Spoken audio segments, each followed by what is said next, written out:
Hello everyone. Now I have a very interesting movie for you and some interesting brief history. Stephen King.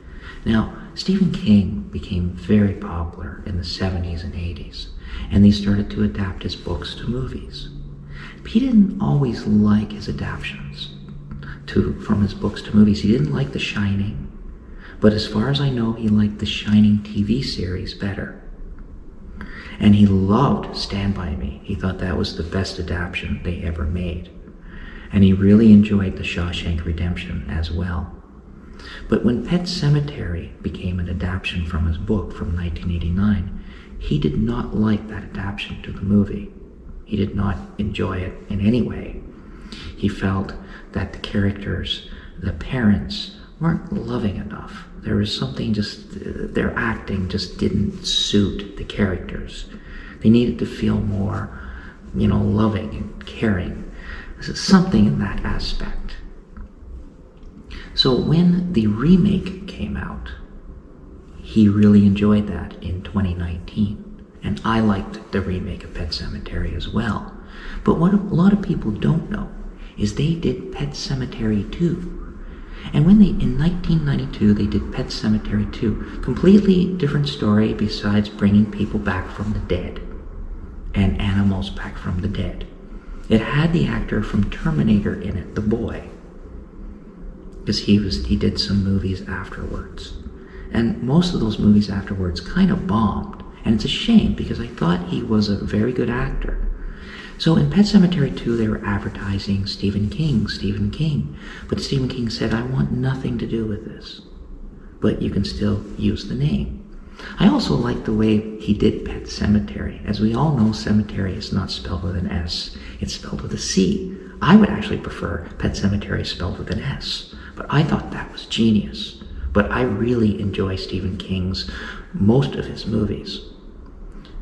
But Pet Sematary 2, when I saw it in the theater a long time ago in 1992, I went with friends. We walked out kind of disappointed.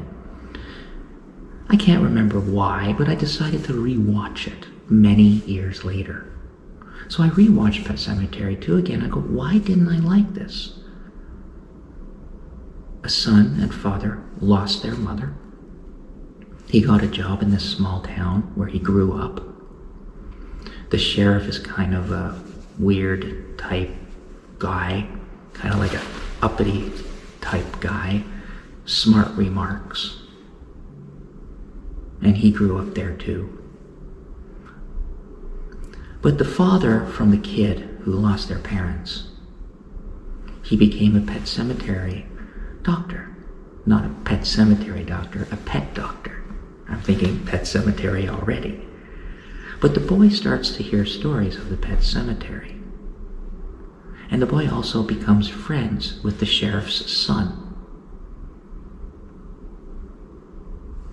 Also, he gets bullied a lot at school.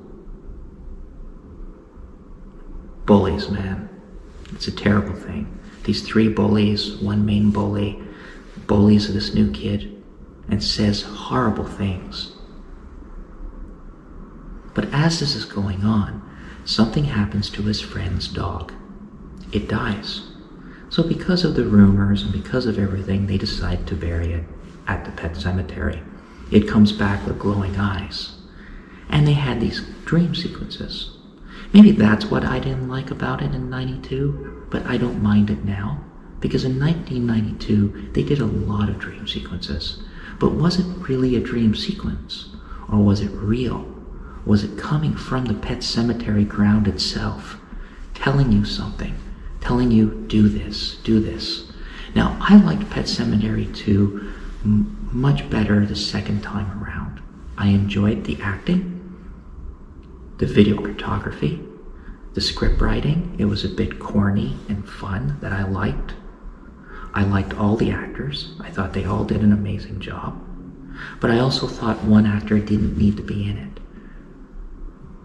When they hired a maid, I'm like, why is she in this?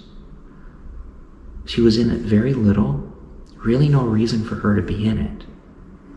Unless they've deleted some scenes. Maybe they made some more scenes with her and decided it didn't work. I don't think that was needed at all. I don't think they needed a maid. They just lost their mother. He's working there. The kid's going to school. Father and son would have been fine. So that I didn't really like. But something else happens where, well, if you're a horror fan and you saw the original Pet Sematary, weird things start happening. Do they bury somebody else? And the guy goes cuckoo, or the woman goes cuckoo? I'm not going to tell you. But if you haven't seen Pet Sematary 2, it is a worthy watch. And it came out in 1992, but they never came out with 3. But this year, in 2023, they came out on Paramount. Pet Sematary Bloodlines. That is getting mixed reviews, but I personally really enjoyed it. My full review of that, Pet Sematary Bloodlines, is on my channel, so check out my full review of what I didn't like and what I did like about it. Check out my channel for more shows. Subscribe, like, and help me grow. Thank you everyone for watching, and bye for now.